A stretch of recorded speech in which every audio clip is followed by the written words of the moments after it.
Annenberg Media.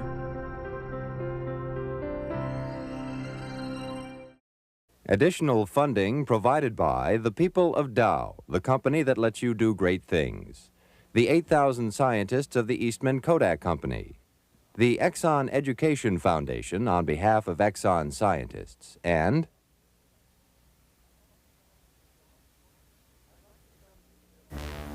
I'd like to show you the most important piece of equipment that you're likely to encounter in a chemical laboratory. How much do you think it'll cost? Was it invented in the United States and made in Japan? Are you ready? Let's see. Here it is.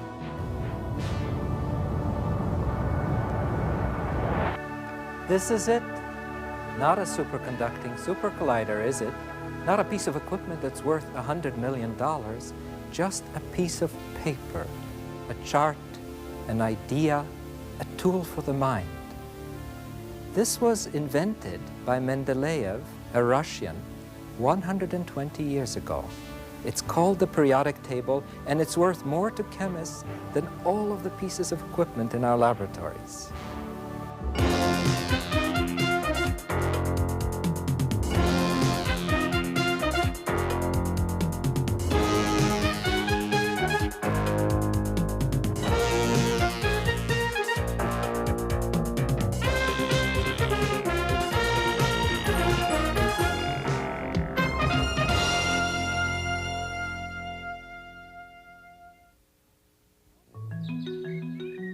What are the properties of the substances in the world around us?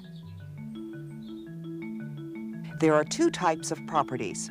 Chemical properties refer to the element's ability to combine with other elements and form compounds. Physical properties include density, hardness, melting point, boiling point, and conductivity. Each element is different from every other element in its chemical and physical properties. This uniqueness can be traced to the atomic structure of the element. But some groups of elements also share common properties that vary systematically and predictably. These common properties are the basis of the modern periodic table. There are 109 elements in it. 88 occur naturally. The other 21 are man-made or artificial elements. For centuries, Latin was the common language of science, so many elements have Latin names. For instance, iron was ferrum, so its abbreviation became Fe. Gold was aurum, Latin for shining dawn, so it became Au. Madame Curie discovered an element and named it after her native Poland, polonium. And more recently discovered elements have been named after famous people, such as Einsteinium, named for Albert Einstein, and Nobelium, named for the man who established the Nobel Prize, Alfred Nobel. Besides a symbol for the element's name, in this case helium, each box also contains some important numbers. Notice the number below the He symbol. This is the atomic mass of the element, the total mass of the protons and neutrons. All helium nuclei contain 2 protons. However, the number of neutrons may vary. For example, there's a rare form of helium which has only 1 neutron in the nucleus. The 2 varieties of the same element are called isotopes. The atomic mass of an element is the weighted average of the masses of the isotopes in the naturally occurring element. The number over the symbol in each box is the atomic number of the element, the number of protons in each nucleus. An atomic number is what determines an element's position in the table. The elements in the table are arranged in order of ascending atomic number as you go from left to right. Here we have hydrogen, number 1. Way over here, helium, number 2. Then lithium 3, beryllium 4, boron 5, and so on across to neon 10. Back to sodium 11 and magnesium 12 and so on, left to right. Now there's another facet to the table. Because of the way it's laid out, each element is a member of a group that goes up and down the table and a period that goes across the table. For example, potassium, it is a member of this group. and is a member of this period. There are 7 horizontal periods running from left to right. Each one has been assigned a number, which is placed at the left of the period. 14 of the elements in periods 6 and 7 are pulled out of their place and laid out below. If they were placed in the table, it would look like this. So it makes it much easier to arrange the table if they are at the bottom. There are also 18 vertical columns called groups or families. Each group is designated by a number and a letter, which is placed at the top of the column. Elements within a family all have similar properties. To demonstrate this, let's look at one family on the far right of the periodic table, the noble gases. These balloons contain the first 5 noble gases. We have helium, neon, argon, krypton, and xenon. Now we're missing radon because it's radioactive. We're all familiar with helium. It's used in balloons and blimps. The rest are used to fill various light bulbs and lamps. But what are some of the properties that they have in common? Well, they're odorless, and they're colorless, and they're all quite unreactive. And as you go down in the family, each one gets heavier than the previous one. Let me show you what I mean. This is helium. Here it goes. This is neon. It's somewhat lighter than air. There it goes. Now, argon and krypton are both heavier than air. And xenon is the heaviest of the ones we've seen. It's the proverbial lead balloon. You can begin to see the different types of information that can be derived from the periodic table. But how do chemists use the table in their work? Glass making is one example. At one time in the ancient world, glass was so rare that it was prized more highly than jewels or gold. But as we mastered the techniques of glass working, glass became a commonplace necessity. The types of glass multiplied tremendously, so that today, glass comes in many forms and colors. Artists use it to create new and intriguing constructions. Craftsmen mold it by hand into the elegant forms of Steuben crystal. And factories manufacture glass for countless everyday uses. Basically, different types of glass are made by mixing silicon dioxide, sand, with different metal oxides, then melting them together. The choice of the oxides, which determines the characteristics of the glass, is guided by the periodic table. Dr. Jerry Fine is a glass chemist at the Corning Glass Works in Corning, New York. I cannot imagine working without the periodic table because scientists are interested in looking for systematic relationships between different substances and between different elements. The periodic table is a simple way of looking up and finding systematic relationships between different elements that we can understand on a very simple level. In the Glass Research Center at Corning, thousands of samples are poured each year as new types of glass are developed and perfected. One group of elements frequently used to make glass is on the far left of the periodic table, the alkali metals. By mixing in different alkali metals, glass with different characteristics can be produced. So understanding their variations in behavior is important to glassmakers, and indeed to all chemists. We call this family the alkali metals. They make up group 1 in the periodic table. The first element is lithium, and then there's sodium and potassium. Down here is rubidium, and this one is cesium. Now, do you notice anything that they all have in common? You probably see that they're all stored in very unusual ways. And the reason we do this is because they're all highly reactive. I have here 3 containers of just water. And I'm going to take a piece of this lithium and put it into the water. Now watch what happens. Oh, it starts to fizz a little bit. The fizzing now is the reaction of lithium with the water to produce hydrogen gas. Let's try the sodium. I'll get a small piece of that. Not too big because we don't want the reaction to be too violent. Oh, that reacts much faster, doesn't it? See the sodium bouncing around there, again fizzing, giving off that hydrogen gas.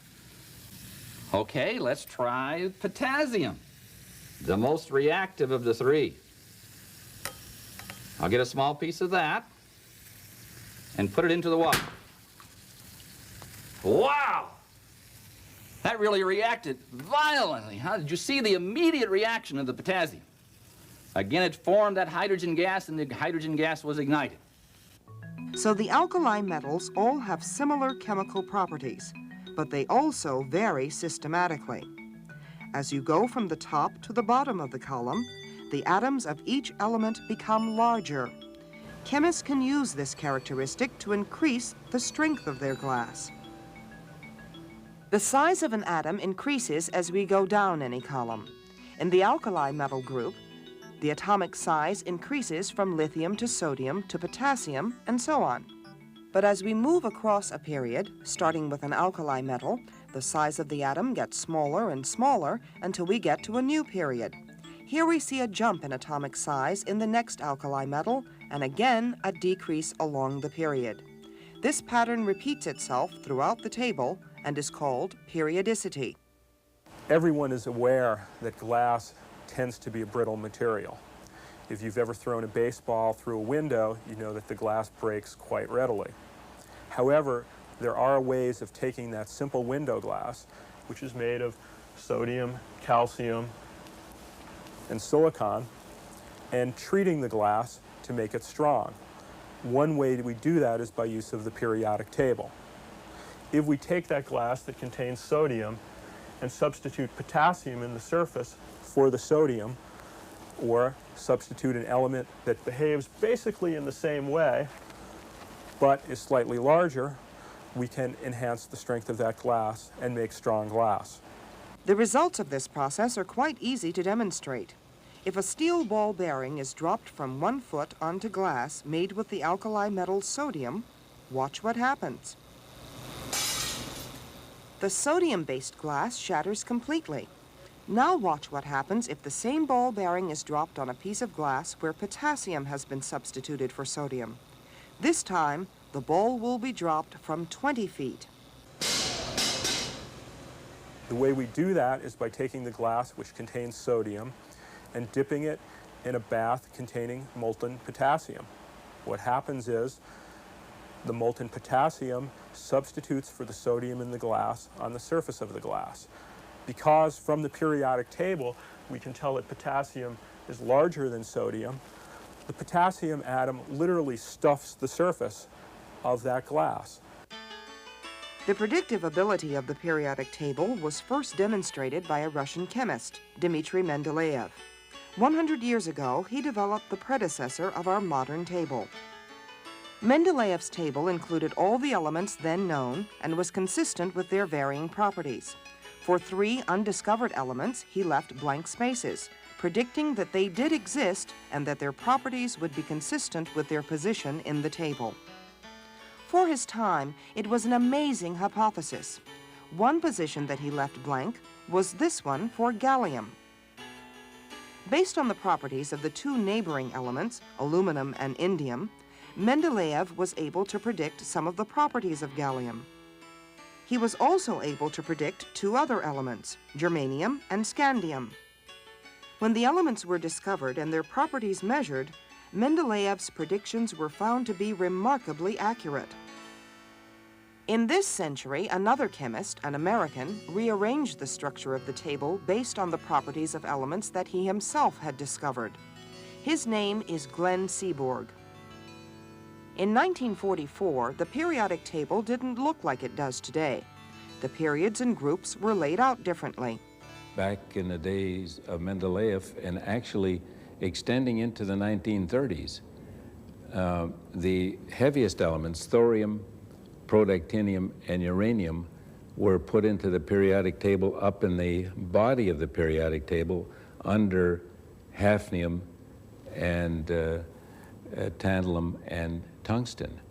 And it was my idea in 1944, while I was working on the at the Metallurgical Laboratory in Chicago on the Manhattan Atomic Bomb Project, that these might be misplaced and that they might be the first three members of the actinide series.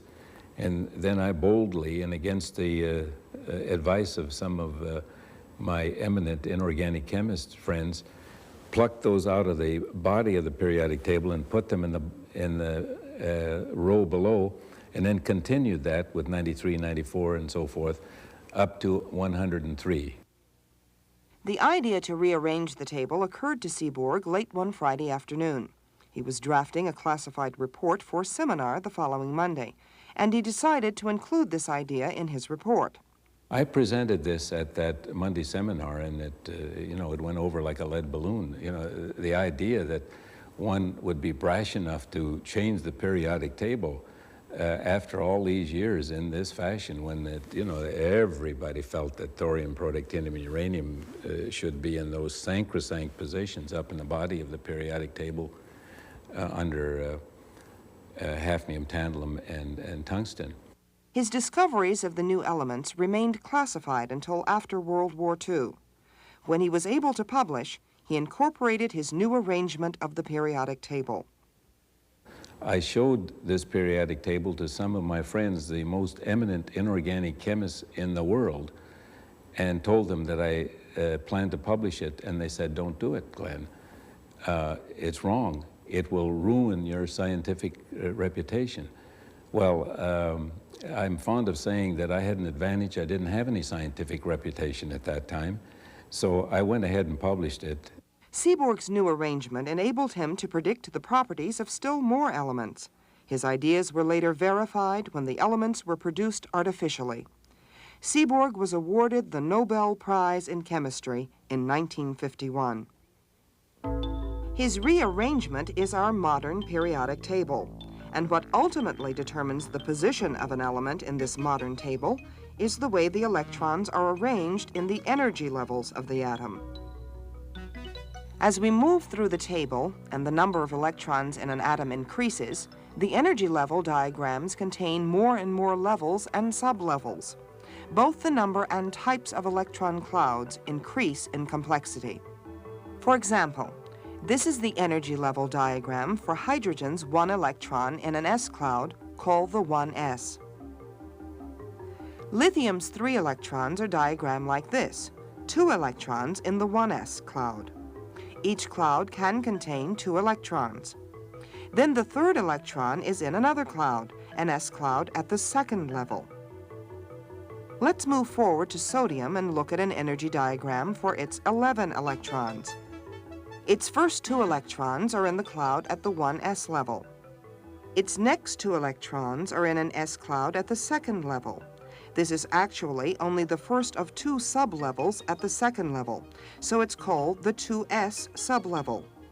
The next 6 electrons of sodium are in the other sublevel, called the 2p sublevel.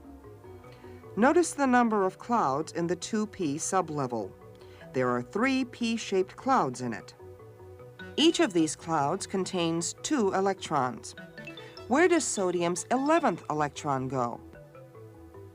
As we move higher on this energy diagram, we encounter the first sublevel of level 3, the 3s. It has only 1 s orbital in it. Sodium's 11th electron goes here. When chemists diagram energy levels of electrons within an atom, they replace the figures of the clouds or orbitals with blank lines. Arrows are used to indicate the presence of electrons in each orbital.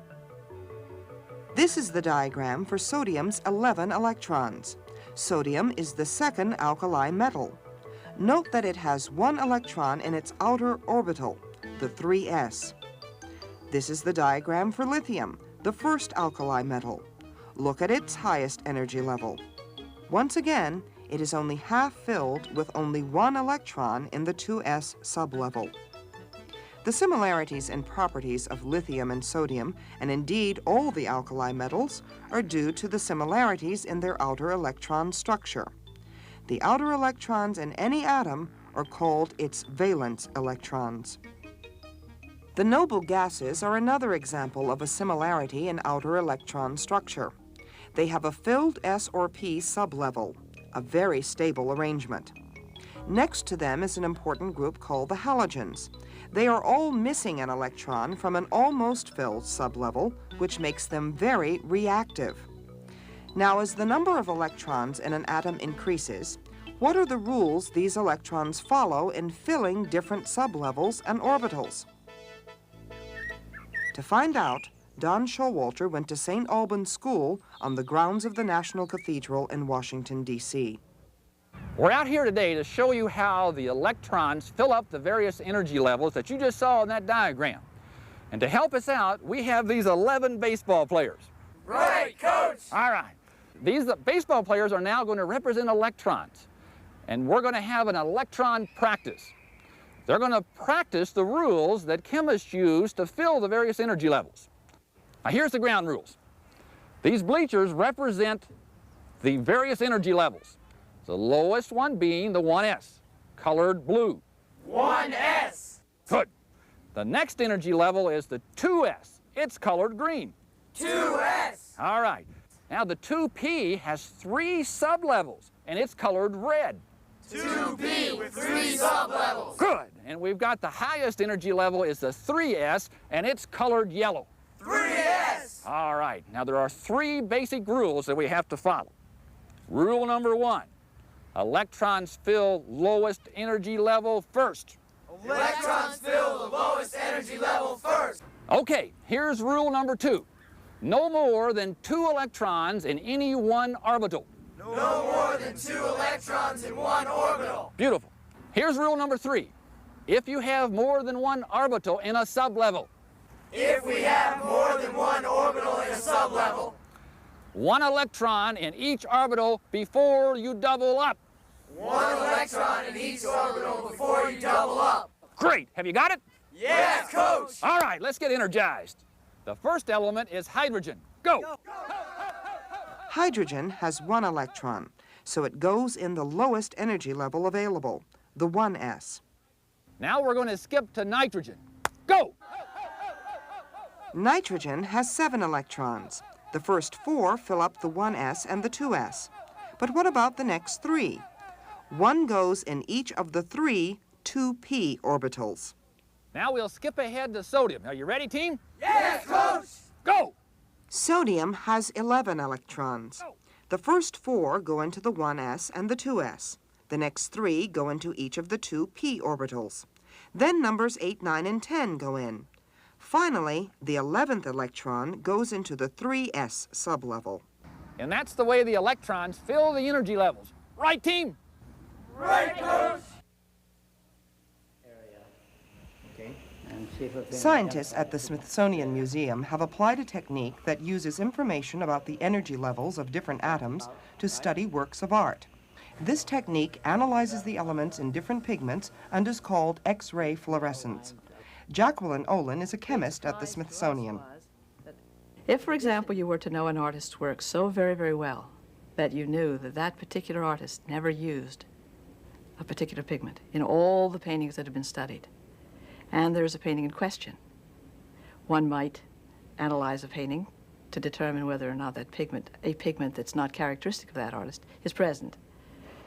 X-ray fluorescence involves bombarding the atoms in the painting with X-rays, causing them to eject an electron.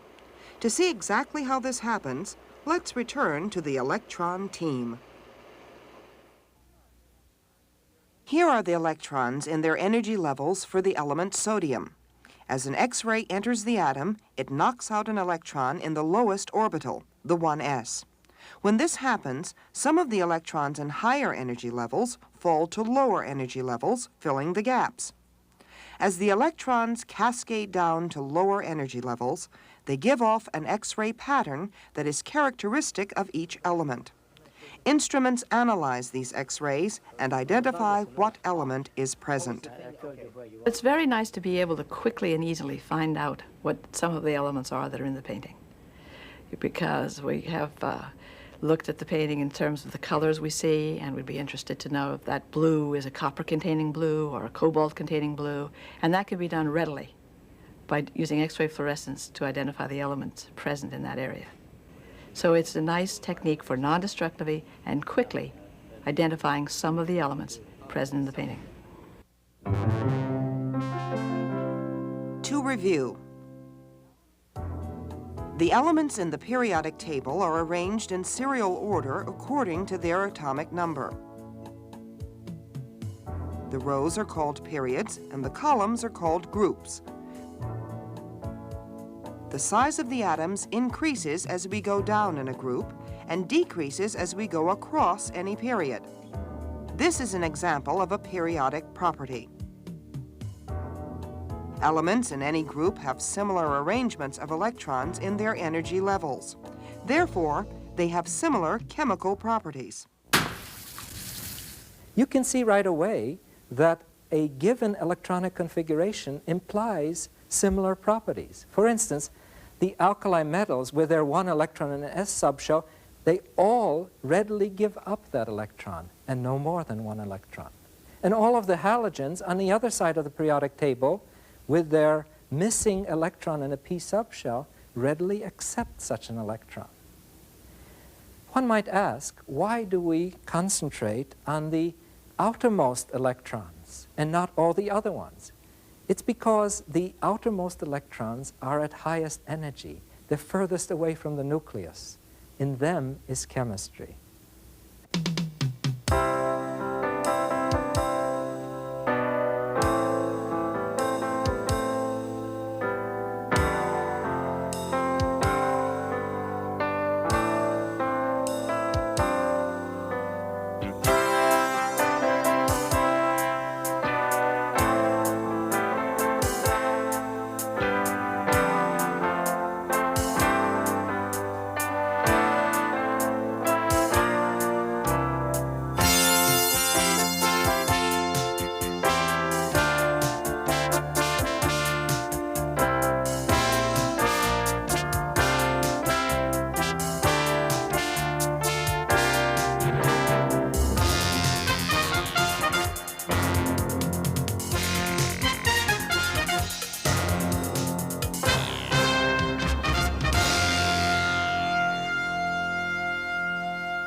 Annenberg Media.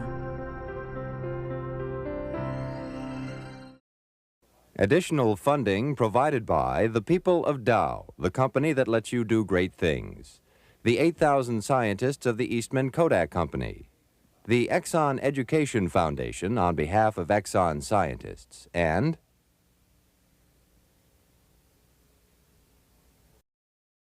For information about this and other Annenberg Media programs, call 1-800-LEARNER and visit us at www.learner.org.